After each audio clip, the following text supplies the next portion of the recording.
대해 상세히 설명할 수 없다고 설명했습니다. 금융위원회와 금융감독원이 고소득자들의 신용대출을 규제하는 가계대출 관리 방안을 발표한 직후 은행권 신규 신용대출이 크게 는 것으로 나타났습니다. 실제로 국내 5대 주요 은행인 KB국민, 신한, 하나, 우리, NH농협은행의 16일 기준 신용대출 잔액은 130조 5,064억 원으로 집계됐습니다. 오늘도 대기가 정체되면서 초미세먼지 농도가 나쁨 수준인 곳이 많겠습니다. 국립환경과학원은 수도권과 충청지방, 세종과 대구에서 초미세먼지 농도가 오늘 계속 나쁨 단계를 보이겠다고 예보했습니다. 서울지방 현재 기온 20도, 습도는 59%입니다. 아나운서 홍소연입니다. KBS.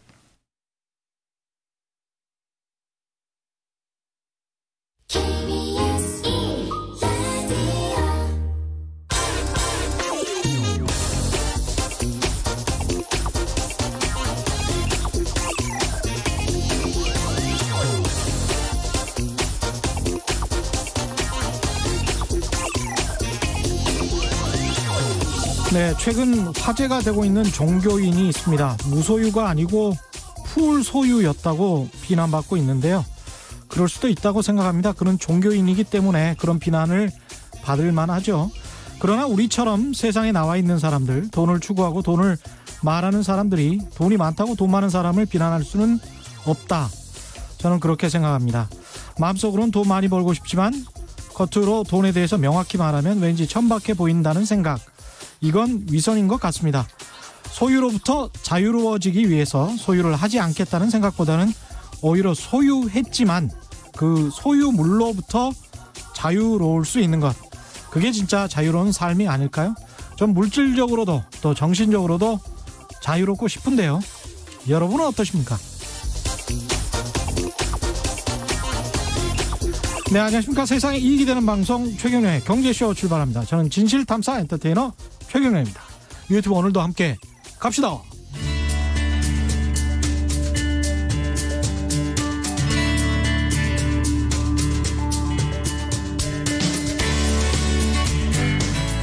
경제방송 아무거나 들으면 큰일 납니다.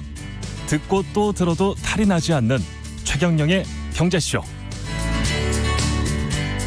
네, 중앙재해대책본부에서 알려드립니다. 최근 수도권 외에도 비수도권 지역에서 산발적인 집단 감염이 지속 발생하고 있습니다. 연이은 전국적 확진자 증가세에 있어서 대규모 확산을 방지하기 위해 국민들께서는 자발적인 사회적 거리 두기와 방역 수칙 준수에 적극 동참해 주실 것을 당부드립니다. 각종 연말연시 행사 모임, 사람 간 접촉의 기회가 늘어날 가능성이 큰데요. 실내 활동 증가, 불충분한 환기로 밀집, 밀폐, 밀접 환경 노출 증가 등 위험 요인이 있습니다. 마스크 착용, 손 씻기, 2m 거리 두기, 수시 환기, 표면 소독, 증상 발생 시 신속한 검사 등 방역 수칙을 충실히 지켜주시고 특히 마스크 착용이 어려운 상황 및 장소에서는 마스크 벗는 것을 최소화할 것을 거듭 당부드립니다. 이상 중앙재난안전대책본부에서 알려드렸습니다. 예, 경제학 박사 보수진영의 대표적인 경제통에게 듣는 날카로운 경제 분석과 따끔한 경제조언 보수의 경제 시간입니다. 이혜운 전 국민의힘 의원 스튜디오에 나오셨습니다. 안녕하십니까? 안녕하세요. 오랜만입니다. 예, 오랜만에 뵙습니다. 네. 예, 일이 좀 많은데요. 요새 뭐 부동산도 좀 상황이 굉장히 안 좋은 것 같고 너무 그래서 속상합니다. 예, 국민들이 심기가 불편하실 것 같은데 네. 일단 오늘은 이번 주에 이제 추가 전세 대책이 발표될 것 같긴 합니다만 전이기 때문에 전세난, 그다음에 DSR 확대, 그다음에 대한항공 아시아나 인수 관련해서 좀 말씀을 여쭤볼 텐데요. 전세 수급 지수도 그렇고 지금 가격 전망 지수도 역대 다 최대다. 계속 오를 것 같다. 뭐 이런 이야기가 나오고 있고요. 실제로 증권사 애널리스트 분들도 지금 오른 것보다 더 오를 가능성이 크다는 이야기를 저한테도 사적으로 지금 계속 이야기를 하시더라고요. 아마 이 방송이었죠? 네. 한 몇 주 전이었던 것 같은데 네. 제가 이거 해결 안 된다 네. 그랬는데 그때 아마 부총리가 안정됐다, 해결됐다 이렇게 말씀하신 보도 나갔던 것 같아요. 예. 그래서 제가 아니다, 그럴 리가 없다. 이거 참 더 어려워질 거다. 그리고 내년 2월 되면 이제 신학기 이사철이 올 텐데 예. 그때 정말 걱정이다. 더 끔찍해질 가능성이 높다. 이 말씀 드렸는데 예. 그때 제가 64주째 연속 고공행진 했던 거 말씀드리면서 예. 68주째 고공행진이다 그랬거든요. 예. 근데 벌써 이번에 72주째, 73주째 고공행진이잖아요. 전체적으로 이게 어렵습니다. 예, 크게 보면 또 그 중고사 애널리스트들은 거시경제적으로 봤을 때 금리 인하 때문에 전세 자금 대출을 받는 사람 입장에서도 그 전세 자금 대출의 이자와 원금에 대한 압박이 훨씬 덜하기 때문에 그것만 해도 전세 자금의 증가가 전세금의 증가 있지 않습니까? 그게 자동적으로 7% 정도 올라갈 것 같다. 그렇게 이야기를 그거는 하시더라고요. 똑같은 논리가 집 예. 사는 거에도 해당이 돼요. 그렇게 네. 얘기하시면 예. 집 사는 돈 빌리는 거나 전세값 빌리는 거나 그게 그거거든요. 그렇죠. 금리는. 예. 그래서 그렇게 얘기하기는 어렵고 지금 이거는 제가 보기에는 세 가지가 이제 크게 이유입니다. 이유가 예. 예.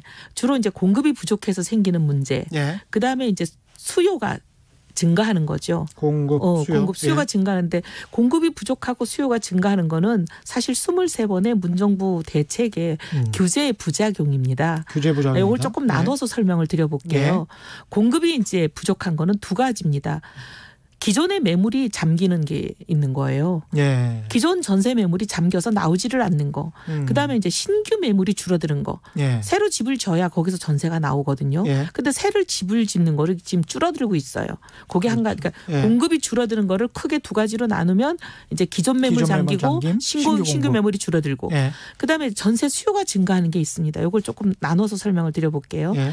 기존 매물은 그럼 왜 잠기냐. 임대차 3법이 상당히 역할을 합니다. 예. 그다음에 이제 실거주를 강화하는 게 있죠. 2년 양도세를 해야 되죠. 감면받으려 예. 그러면 2년 거주해야 되고 그다음에 분양권을 받으려 그래도 재건축 단지에 2년 이상 거주해야 되고 그렇습니다. 또 그다음에 주택담보대출을 받으려 그러면 주택담보대출을 받고 6개월 이내에 전입신고를 해야 되니까 실제 거주를 해야 되잖아요. 그렇습니다. 예. 그러니까 이렇게 하니까 예. 전세가 줄어들지요. 그러니까 기존 집주인들이 매물이 그냥 집으로 들어가려고 하는 들어가려고 거죠? 하죠. 근데 이제 사람들이 이렇게 얘기를 해요. 또 특히나 부총리가 이렇게 얘기하시는 게 참 놀라워요. 국토부 장관도. 그럼 총량이 별로 안 변하는 거 아니야. 이쪽에서 이쪽으로 넘어갔으니까. 네. 이쪽 집은 남아야 되는데. 남한 거 아니야. 그게 그건 왜 정말 나는 그렇습니까? 아니 그거는 진짜 너무 암흑을 모르시는 말씀이세요.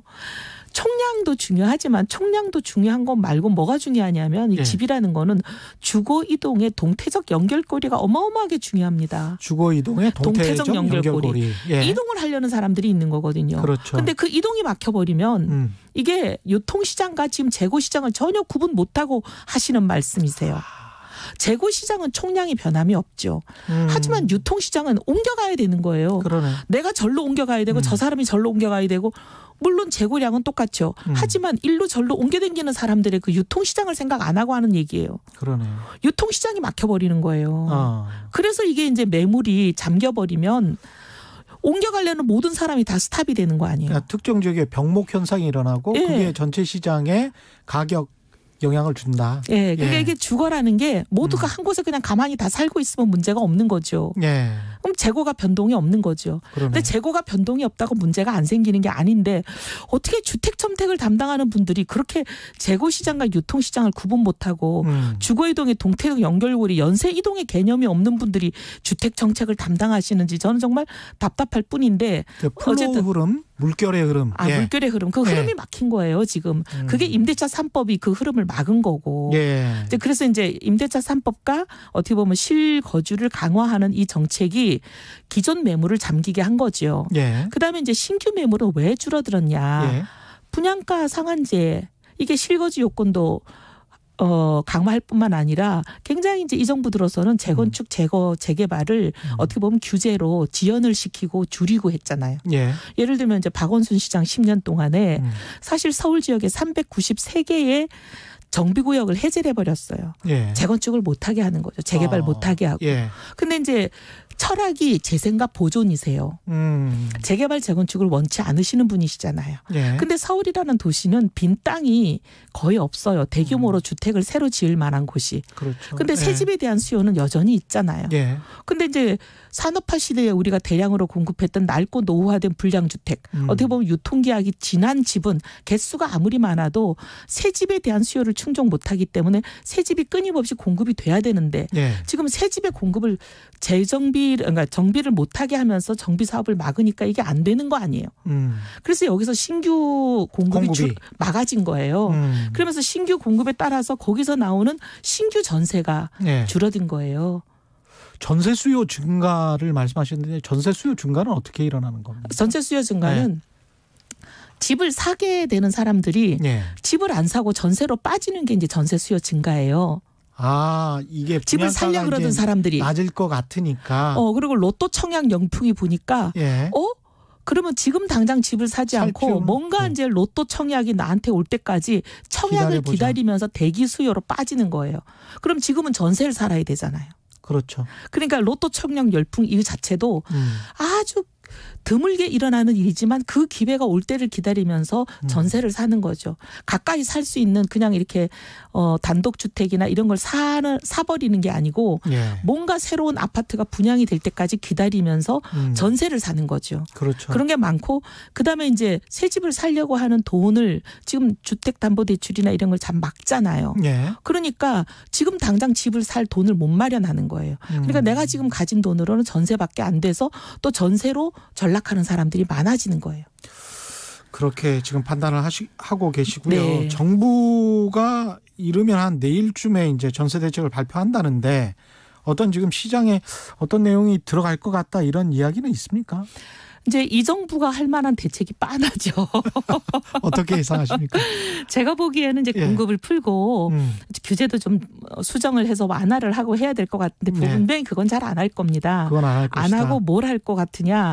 공공임대를 대폭 늘리겠다 이런 얘기를 또 할 거예요. 그거는 굉장히 시간이 걸리는 문제잖아요. 그 얘기는 지난 9월에도 했고 10월에도 했고 계속 했죠.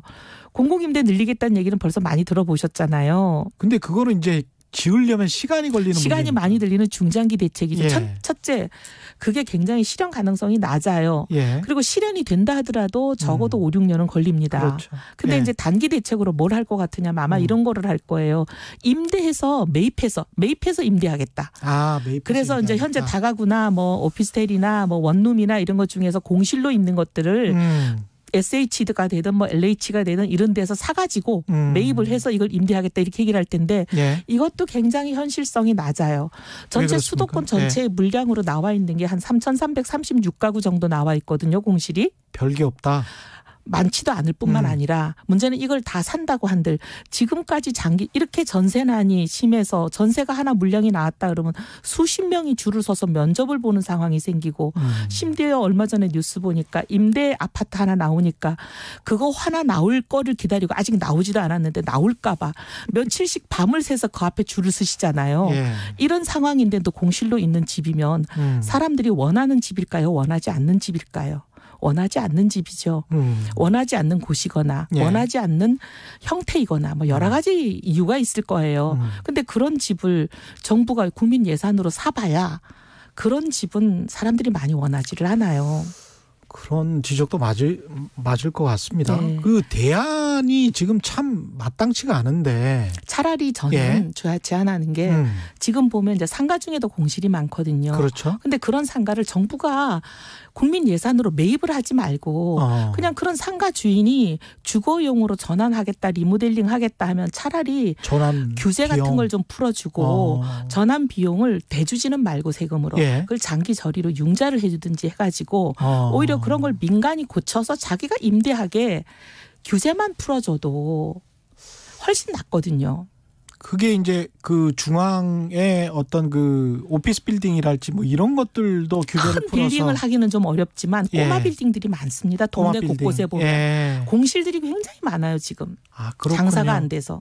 그렇죠, 그렇죠. 네, 그러기도 하고 이제 지금 원룸짜리들은 굉장히 많이 지어졌어요. 예. 근데 원룸은 공실이 많은데 원룸 말고 지금 대부분 보면 신혼부부나 아이를 하나 키우는 육아부부들이 사는 공간이 부족해요. 그러니까 스튜디오만한 그런 것들. 투룸, 쓰리룸 요런 게 굉장히 필요합니다. 예. 근데 요런 게 이제 뭐 예를 들면 평수가 아주 넓지 않아도 작은 방이라도 2개가 있는 거와 1개가 있는 건 다르거든요. 그렇죠. 사람의 이제 그 예. 생활을 함에 있어서 기본권이 보장되는 정도가 방이 1개 있는 거와 방이 2개 있는 거는 공간이 그렇게 넓지 않아도 2개짜리가 있는 게 훨씬 그렇죠. 사람들이 선호하거든요. 예. 그래서 그런 것들을 좀 개조할 수 있도록. 그러니까 지금 보면 규제에 묶여서 안 되는 게 많거든. 상가 빌딩으로 돼 있으면 주거 빌딩이 안 된다든지. 그렇죠. 뭐 여러 가지가 있잖아요. 예. 그래서 그런 걸 조금 풀어주고 그다음에 그런 자금이 부족해서 못 하시는 분들에게는 장기 저리로 융자를 해서 그걸 리모델링을 한 다음에 임대를 하실 수 있도록 좀 풀어줘도 되는데 이거는 법을 바꿔야 됩니까? 아니면 뭐 시행령만 바꾸면 됩니까? 시행령 같은 걸로 시행령만 하면 됩니까? 예. 자, 이거 단체장이 잘할 수 있습니다. 아, 그래요? 사실 저는 제가 서울시장 하면 이런 거 하려고요. 아, 은근히 또 홍보도 하시는 나오시긴 나오세요? 제가 하여튼 내일 모레쯤에는 결심을 말씀드릴 수 있을 것 같아요. 최경련의 경제쇼에서 거의 잠정적으로 말씀을 하신 것 같습니다. 지금 보니까. 유현준 교수도 사실은 홍익대학교 건축학과 유현준 교수도 시내 빈 사무실을 이제 주거용으로 하면 오히려 기회가 될 수도 있겠다. 저랑 생각을 같은 분이 있으시네요. 예. 이게 이제 저희들 이제 올해 이런 문제를 고민해온 사람들 눈에는 이런 게 보이거든요. 예. 그 다른 어떤 다세대나 원룸 오피스텔 이런 것들도 충분히 활용할 수 있다 이렇게 생각을 하시는 겁니까? 예. 예. 사실은 이제 보면 한 방에 모든 걸 다 해결하는 그런 만병통치약은 없어요. 예. 이것도 조금 하고 저것도 조금 하고 이렇게 몇 가지를 섞어서 하는 수밖에 없거든요. 예. 근데 지금 정부가 이제 내놓을 대안은 빤해 보여요. 뭐 어디에 임대단지를 한다. 근데 지난번에 보셨지만 정부가 어디 지역을 발표하니까 벌써 그 지역의 여당 의원부터 여당 구청장부터 결사반대한다고 나오잖아요. 그러니까 이게 벌써 임대 시설이라는 것 자체가 님비로 인식이 돼 있습니다. 우리 국민들 사이에서. 그래서 임대 단지를 하는 게 사실은 성사 가능성, 이제 성사가 된다 하더라도 굉장히 장구한 세월이 필요해서 당장 전세 안에 도움이 안 되지만 되기도 어려워요. 반대가 심해가지고. 그리고 또 이제 정부가 지난번에 발표한 건 또 뭐냐면 공공개발을 허용해주고 공공개발하는 곳에 대해서는 용적률을 올려주겠다. 뭐 500% 얘기도 했잖아요. 그렇게 올려주면 그 올라가는 용적률 때문에 생기는 추가 물량이 있잖아요. 그 추가 물량의 70%까지 임대로 전환하겠다. 근데 그렇게 하면 수익성이 담보가 안 돼가지고 사실 임대를 많은 이제 조합들이 좋아하지 않잖아요. 좋아하지 않는 임대를 그만큼이나 받아야 되면 조합들이 정비 사업을 안 해요. 재개발 재건축을. 그러니까 그렇게 너무 많이 하지 말고 한 뭐 30%나 이렇게 조금 비율을 낮춰주면 많은 정비 사업이 활성화되면 퍼센트는 낮춰줬지만 물량이 늘어나거든요. 결국은 도심 재개발 사업, 정비 사업을 활성화시키는 수밖에 없다는 말씀이신 것 같고 재건축 재개발 쪽에 기존에 이제 정부는 이제 규제를 강화해 왔는데 그 규제를 이제 풀어야 된다 이런 생각이십니까? 규제를 풀지 않고 막지만 않아도 돼요. 지금 이제 서울시에서 이제 사실 민주당 시장 10년 동안에 한 걸 보면 규제를 특별히 더 하는 것보다 그냥 아예 심사를 안 하고 상정을 안 시키고 보류를 하고 자꾸 지연을 시키는 방법으로 안 했거든요. 그런데 이거는 그냥 특별히 막지 않고 가만히 내버려 두고 그냥 순리대로만 냅둬도 되는 것들이에요. 그 원래 그 30년 연한이었던 걸 40년으로 바꿨지 않습니까? 재건축 건축 연한도. 그래서 이제 안전 심사 등급도 이제 강화하고 그랬었는데 그것도 했지만 많은 경우에 상정을 안 시키고 뭔가 이렇게 꼬투리를 하나 잡아가지고 계속 연기시키는 거예요. 예를 들면 이제 뭐 어디라고 내가 얘기하긴 그렇지만 아주 3대 유명한 사례가 있잖아요. 특정 지역에 집중된 뭐 제가 이름을 얘기하긴 그렇지만 지금 20년째 계속 보류되는데 뭐 이런 데들이 있는 거죠. 여기 이 근처도 뭐 그런 경우가 많죠. 근데 이제 이걸 보면 제가 이제 좀 답답한 것 중에 특정 지역 우리가 이제 굉장히 특정 지역은 재건축이 많이 된다 이렇게 생각하는데 그 특정 지역은 굉장히 그 주민들이 속된 말로 빠삭합니다. 그래서 이제 어디서 도시계획심의위원회에서 뭘 트집 잡는지도 다 알아보고 법령도 검토하고 해가지고 그렇게 이제 트집 잡히지 않게 다 서류를 꾸며서 잘 올려요. 그렇죠. 그런 데는 빨리빨리 통과가 되죠. 네. 근데 이제 제가 이제 동대문이 지역구잖아요. 예. 지역구 우리 동대문의 경우는 제가 너무 속상하고 답답한 게 이런 규정들을 주민들이 잘 모르고 있는 경우가 태반이에요. 일몰제를 잘 모르시더라고요. 일몰제를 모르고 예. 조합의 추진위가 설립이 되는 데까지 2년을 넘으면 그냥 일몰제여서 시장이 그렇죠. 직권 해제하게 돼 있어요. 예. 근데 그 기간을 그냥 넘어버리는 거예요. 뭐 이런 식이에요. 예. 3월 며칠까지가 일몰제에 걸려 있는데 일몰제에 걸려 있는 걸 모르셔요. 그냥 그러면 이제 직권 해제가 되는 거죠. 예. 그래서 보면 강남구는 그런 식으로 이제 해제가 된 게 0.1%밖에 안 돼요. 예. 근데 성북구는 12.5%나 해제가 돼요. 이게 강남과 강북의 차이가 굉장히 심해요. 이게 정보의 평등이라는 측면에서도 약간 좀 다르군요. 그냥 강남이나 서초구 같은 경우는 사실은 재건축 아파트에 사시는 분들 중에 변호사분들도 많으실. 변호사, 법리사, 예. 뭐 온갖 분들, 뭐 회계사, 맞아요. 뭐 공인중개사 그런 분들이 예. 많은 걸 따지고 미리 준비하고 대비하고 그런 분들이 많아요. 그렇습니다. 근데 이제 예. 안 그런 단지에 가보면 어떤 제도가 있는지 그 제도에 우리가 어떻게 발목이 걸리는지에 대해서 미리미리 대비가 잘 안 돼요. 그래서 제가 일일이 찾아다니면서 설명하고 이 일몰제가 언제 닥칩니다. 그러면 무슨 도장을 어떻게 받아야 되고 해야 됩니다. 설명드리고 해야죠.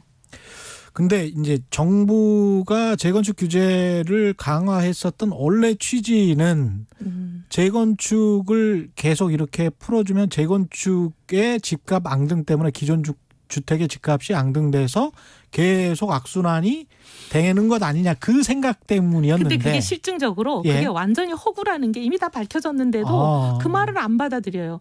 오히려 재건축 단지의 가격 상승률이 바로 옆에 있는 인근 단지의 가격에 가격을 올리는 게 아니라 거꾸로 인근 단지가 재건축 단지에 가격을 올리고 있어요. 원인과 결과가 바뀌었다. 왜냐하면 지금 우리나라는 허그라는 주택 보증공사가 있잖아요.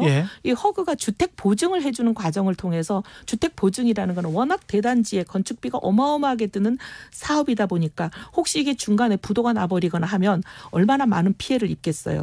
그러니 혹시 그런 일이 나더라도 정부 주택보증공사라는 정부 기관이 보증을 해주는 거예요. 사고가 나도 그렇죠. 돈을 대주는 든든한 곳이 있다. 이렇게 보증을 해주는 거잖아요. 그렇습니다. 그런데 그 보증을 해줄 때는 분양가를 어느 정도로 해라라는 내부적인 암묵적인 합의가 이루어져야 보증을 해주니까 그 보증을 해주는 과정을 통해서 분양가를 사실상 다 통제해 왔어요. 하는 거죠. 분양가 상한제가 실시되기 이전에도 다 통제해 오고 있어요. 맞습니다. 그래서 사실은 인근 아파트 가격보다 다 어느 정도 비슷하게. 약간 낮게 그렇게 통제해 오고 있잖아요. 근데 시간이 지나면 이 통제돼서 분양을 했던 인근보다 낮았던 이 재건축 단지의 아파트 가격이 금방 옆에 값을 따라가는 거예요. 인근 시세를 따라간다. 인근 시세를 따라가는 거예요. 오히려 재건축이 선도하는 게 아니고 재건축이 따라간다.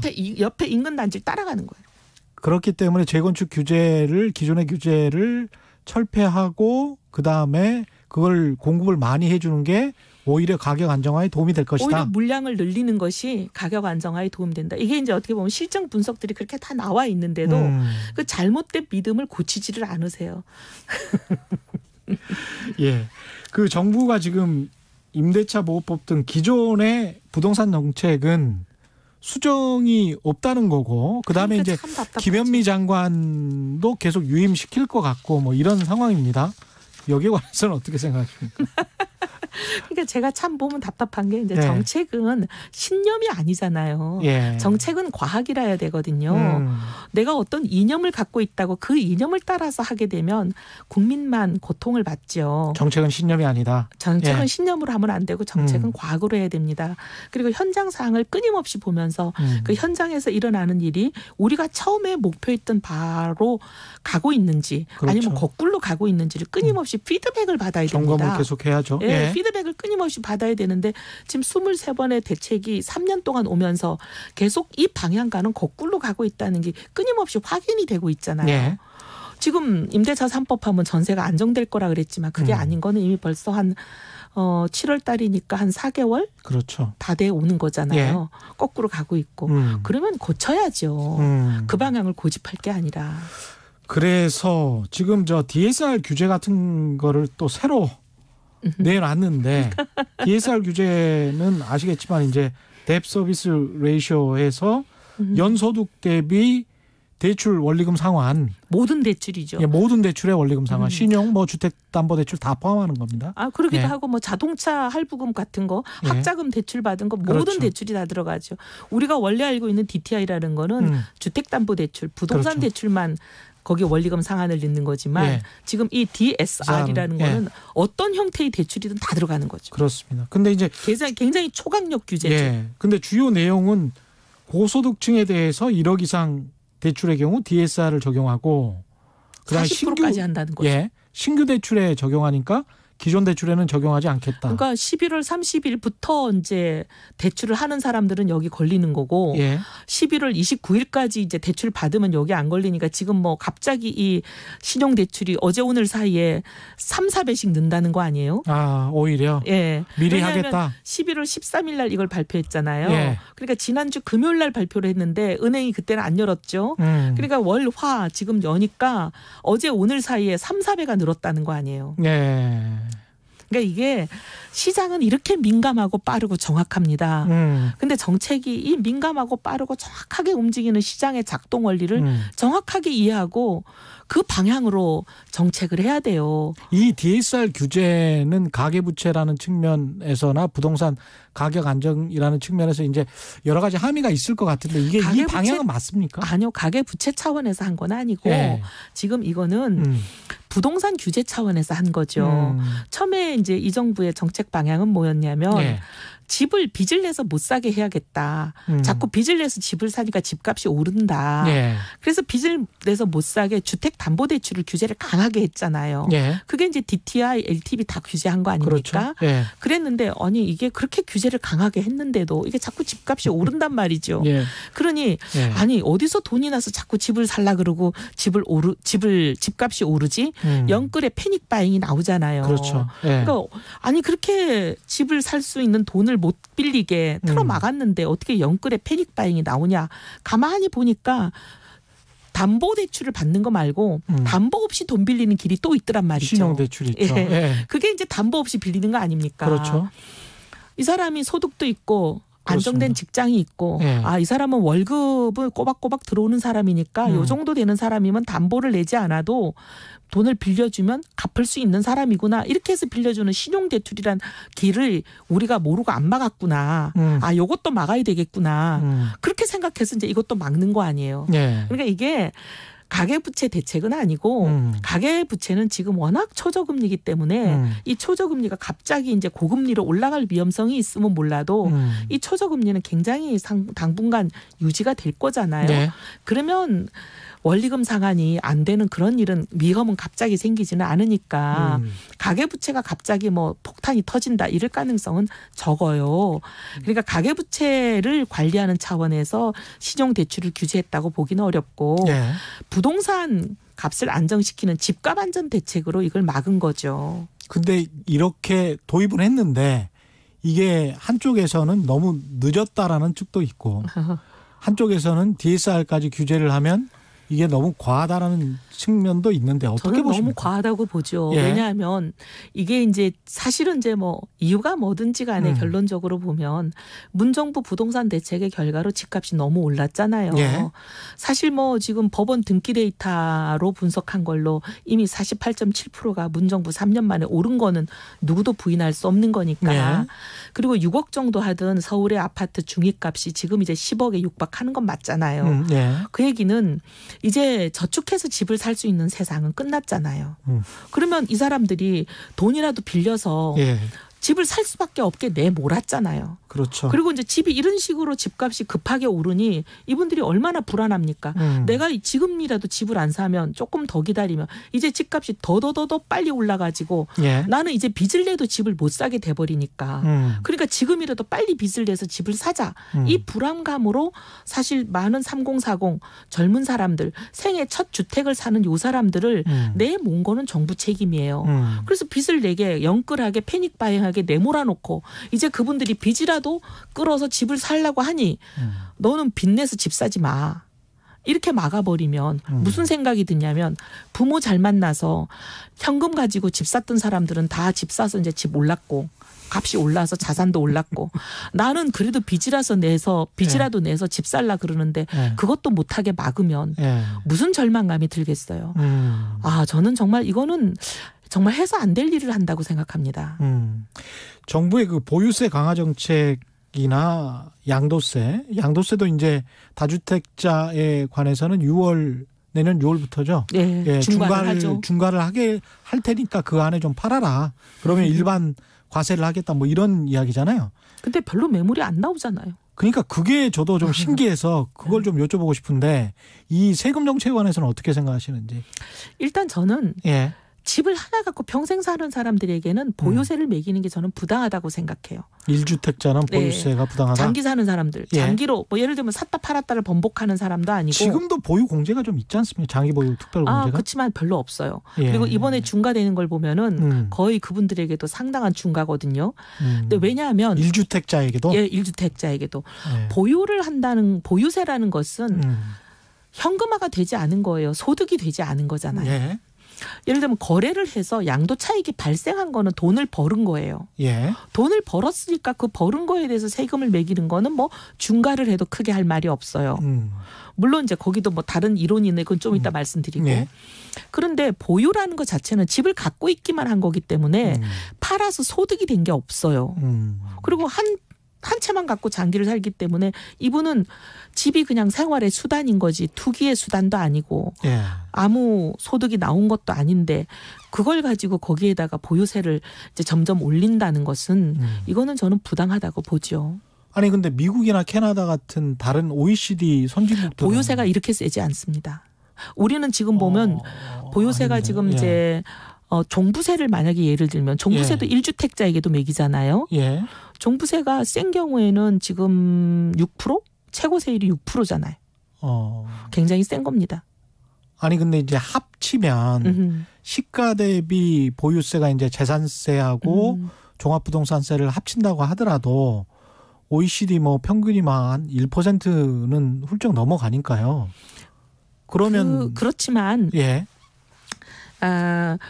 OECD 평균이 1%? 1%는 아닌데. 그러니까 시세가 10억짜리다. 그러면 100만 달러겠죠. 그쪽 나라들에서는 100만 달러면 1,000만 원 정도 내고 뭐 이런 것들은 일반적인 걸로 지금 뭐 댓글이나 뭐 이런 것들에서도 다. 아니요. 그거 OECD 통계를 제가 지금 기억을 못 하는데 그렇게까지 높지는 않습니다. 불란서나 독일만 봐도 그렇게까지 높지는 2-3% 그러니까 0.23 정도는 되는데 0.2가 우리 수준이죠.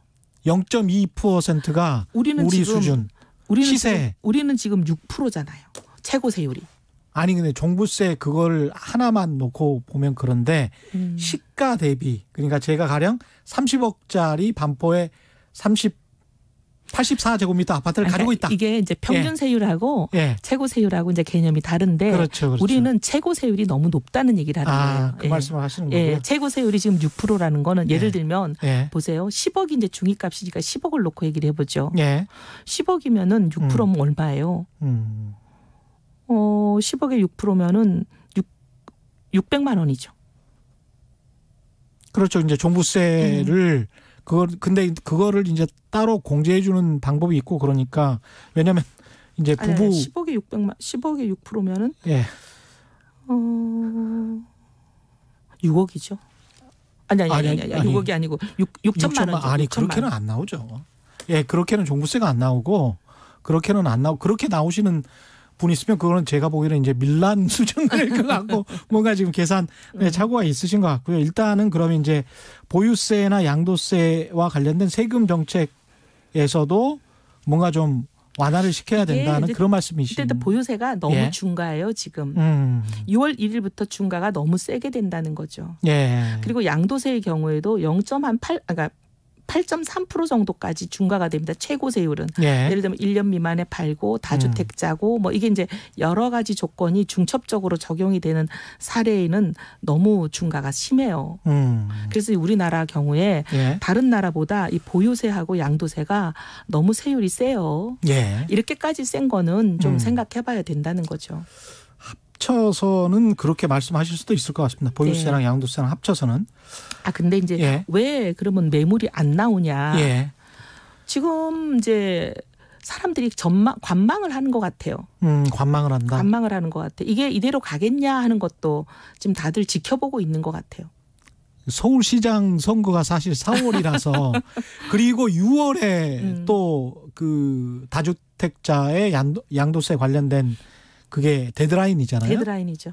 그래서 한 2개월 정도 남은 건데 6월 1일 기준으로 이제 부과가 되죠. 그렇죠. 부과가 되고 납부는 7월하고 9월에 두 번을 나누어서 하죠. 저도 그게 되게 궁금해요. 근데 그 물량이 그때 국토부 발표로 따지면 한 5만 가구 정도가 나올 수 있다. 이렇게 이야기를 그렇게 얘기를 했었거든요. 예, 지금 안 나오고 있죠. 그냥 그게 나오면 가격이 하락이 돼야지 정상인데 그게 너무 궁금하더라고요. 이게 시장이 어떻게 된 건지 참 알 수가 없습니다. 그 관련해서는 알겠습니다. 부동산과 관련해서 여기까지 하고요.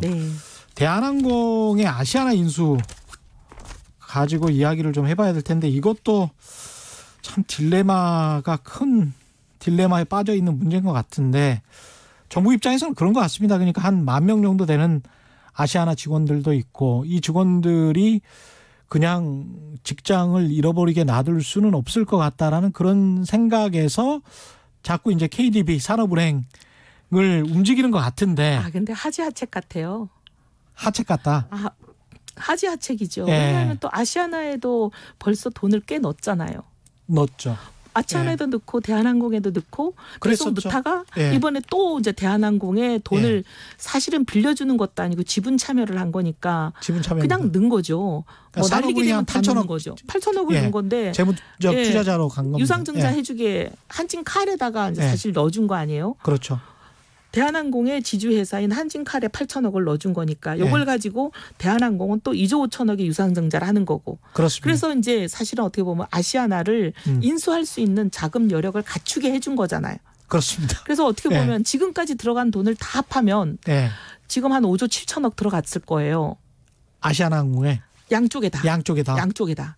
근데 그 정도면 현재 시총 가격으로 하면 두 회사 사는 돈이거든요. 그러네. 두 회사 사는 돈이잖아요. 그러네. 그렇잖아요. 근데 이제 옛날에 오바마가 했던 방법을 생각을 해보면 GM이 완전히 그냥 문을 닫게 됐었잖아요. 그랬죠. 그랬을 때 이제 미국이 했던 방법은 공적 자금 안 넣습니다.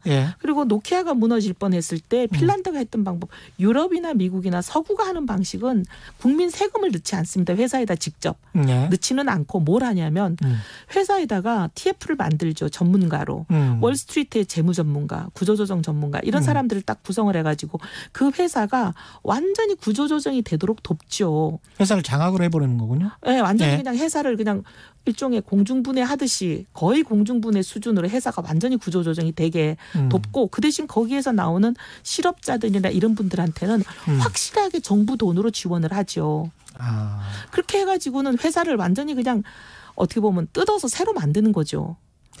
근데 이게 그 박근혜 정부였었나요? 이명박 정부였었나요? 그 대우조선해양 관련해서도 사실은 KDB가 악역을 담당을 했었잖아요. 근데 그거 사실 결국은 돈 집어넣은 거는 현대중공업에 그렇게 준 거는 문재인 정부예요. 그렇게 된 겁니까? 예. 순서가 시작은 그 이제 말 많고 탈 많은 일들이 박근혜 정부에서 한참 진행되다가 결국 현대중공업이 인수하게 해주게 산업은행이 돈을 넣어준 거는 문재인 정부 때잖아요. 근데 이제 대우조선해양을 인수해서 현대중공업은 그나마 그래도 이제 조선 쪽이 돌아오는 것 같은 기미도 있고 그래서 그런데 항공산업은 이게. 근데 이 경우에도 보면 기가 막힌 건 사실 두 개를 사도 될 만한 돈을 넣어가지고 이제 문제는 회사가 제대로 갈 수 있느냐인데 정부 지분은 하나도 없고 사실은. 정부 지분 하나도 없는데 이제 문제 투성이인 이 재벌 총수, 이 조원태 회장을 중심으로 한 대한항공의 그 재벌 총수 인가가 어떤 문제점을 가지고 있는지는 온 국민이 다 알고 있어요. 그렇습니다. 그리고 이 회사가 과연 이 재벌 총수 체제 하에서 제대로 경영이 개선이 되고 살아날 것인가? 여기에 굉장히 많은 사람들이 의문을 갖고 있어요. 근데 이 재벌 총수의 그냥 지분을 그대로 강화해주고 그 체제를 강화해 준 거잖아요. 살려준 거잖아요. 살려주기만 한 게 아니라 어마어마한 그 첨단 무기를 장착해주고 강화해준 거잖아요. 회사를 2개를 하나로 만들어줘가지고 예. 지금 독점이 돼버린 겁니다. 항공산업에서. 그 고용 안정은 하겠다라고 약속은 했는데 그것도 쉽지는 않을 거예요. 예. 왜냐하면 말은 지금 2개 회사에서 인위적인 인력 조정은 없을 거다라고 하지만 똑같은 일을 하던 회사 2개가 하나 합해졌고 그렇죠. 지금 보면은 아시아나의 적자와 부채를 그대로 고스란히 다 떠안았는데 대한항공은 부채 비율이 1,100 정도 됐는데 아시아나는 2,300 정도 되는 모든 거를 떠안은 거 아니에요? 예. 근데 이거를 인력 조정 안 하고 이 부채를 넘길 수 있겠어요? 노선도 좀 비슷한 노선이 똑같죠. 많아서. 예. 사실 겹치는 경쟁사였잖아요. 맞습니다. 그러니까 예. 이게 이제 독점이 됐으니까 어마어마하게 잘 될 거다. 꼭 그렇지는 않은 게 승자의 저주가 될 수도 있는 거죠. 이 부채를 해결을 못하면. 이 관련해서 독일 같은 경우도 그렇고 프랑스도 그렇고 국유화를 해버렸단 말이죠. 루프트한자 같은 경우는. 그러니까 제가 아까 이제 오바마 얘기를 했는데 예. 이런 경우에는 오히려 딱 정부가 들어서서 이 모든 경영 개선을 하고 문제를 해결을 딱 하고 정부 돈을 넣으려면 차라리 그렇게 해가지고 문제를 해결을 하는 경우도 있고 예. 아예 정부 돈을 넣지도 않지만 정부가 문제를 해결한 오바마 방식이 있는 거고 아예 정부 돈을 확실히 넣고 정부가 경영권을 가지면서 문제를 확실히 해결하는 방법이 있는데 지금 우리 이 산업은행이 한 경우는 예. 돈은 돈대로 다 넣어주고 정부는 아무것도 경영 계획이나 뭘 할 수 있는 혁신을 할 수 있는 힘은 하나도 못 가지고 그렇죠. 그냥 밑 빠진 독을 그냥 물로 채워준 거예요. 어떻게 보면 또 이 손실이 사회화돼 버리고 그렇죠. 나중에 이제 그분들이 잘못한 거를 다 우리 국민 세금으로 메꿔주고 그분들한테는 어마어마한 권한만 준 거 아니에요. 그다음에 이제 수익이 나면 또 정부 지분을 가지고 있지 못하기 때문에 그렇게 되면 수익은 또 그대로 조원태 회장 그분들께 되는 거예요. 조원태 회장님과 하여튼 그분들 문제 투성이엔 재벌 총수 일가가 다 가지시는 거죠. 수익의 사유화가 될 가능성이 또 높죠. 있는 거죠. 그러니까 저는 제일 보면 하지하책을 한 거예요. 왜 이런 일을 했는지. 근데 이런 일을 하는 동안에 공론화가 전혀 안 되면서 발표가 돼버린 거잖아요. 이게 좀 기가 막혀요.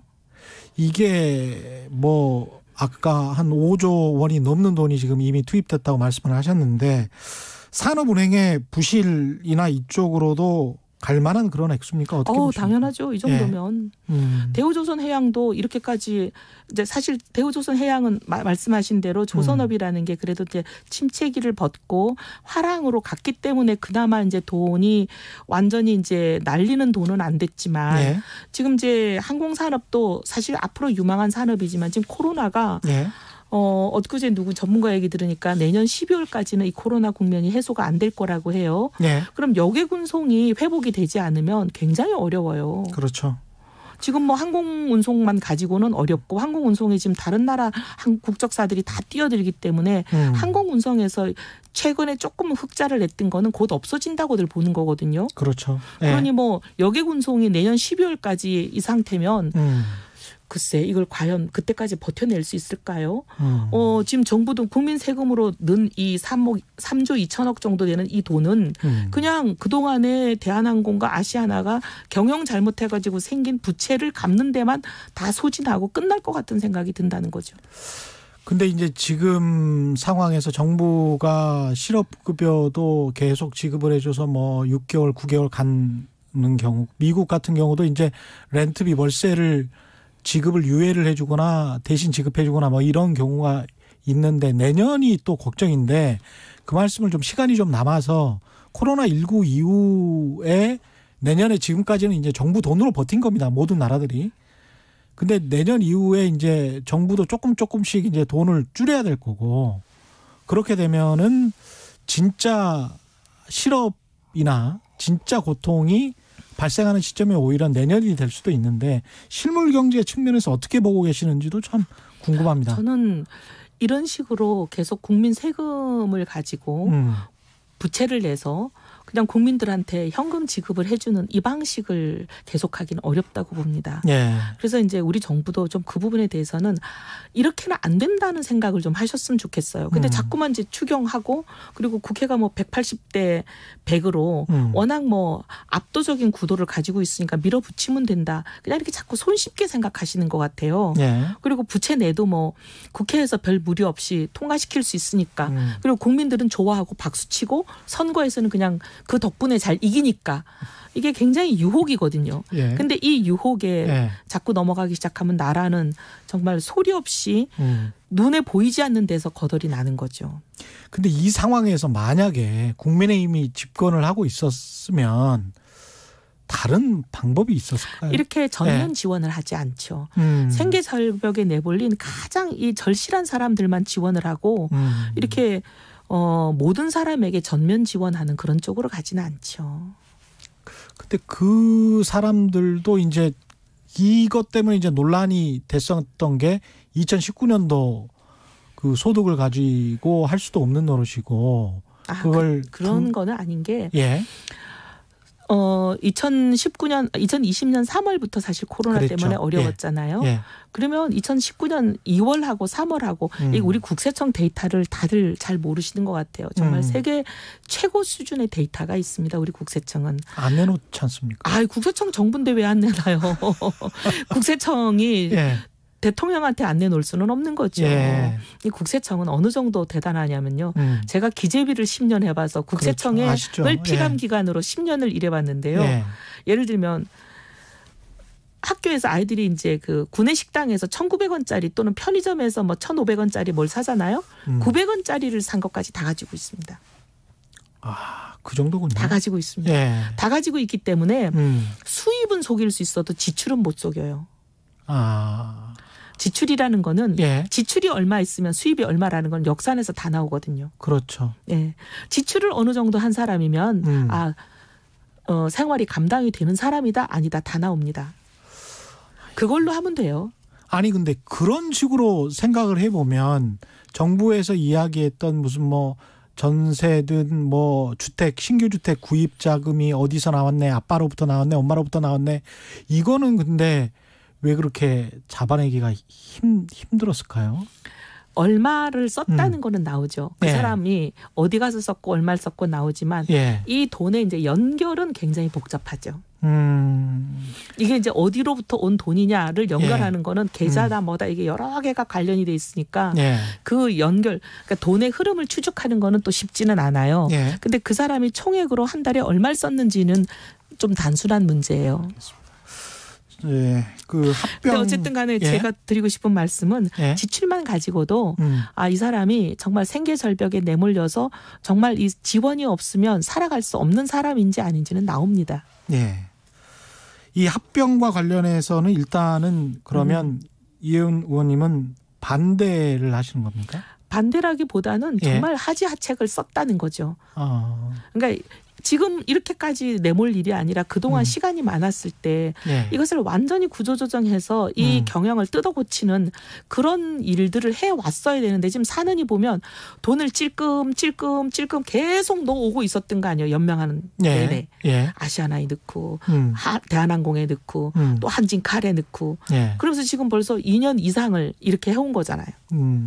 그런 방법으로 가지 않았어야 됐다. 그런 방법으로 그러니까 오히려 여기는 적극적으로 개입을 해야 되는 것이고 저는 개입을 해야 되는 게 맞았다고 보는 거죠. 부동산과 관련해서는 정부가 손을 좀 떼는 게 너무 개입을 하는 게 일을 그르쳤다고 보죠. 그렇게 지금 말씀을 하고 계시는 거네요. 그러니까 예. 이제 부동산과 관련해서도 전세 대책도 마찬가지고 DSR도 마찬가지고 하지만 대한항공이나 아시아나와 관련해서는 이걸 적극적으로 개입해서 독일 방식이건 미국 방식이건 이건 정부가 확실한 그립을 잡고 문제를 해결하고 문제를 일으킨 사람들은 경영에서 손떼기 하고 예. 근데 지금 이 문제를 일으킨 사람들에게 경영권을 오히려 보장해 주는 걸로 갔잖아요. 예.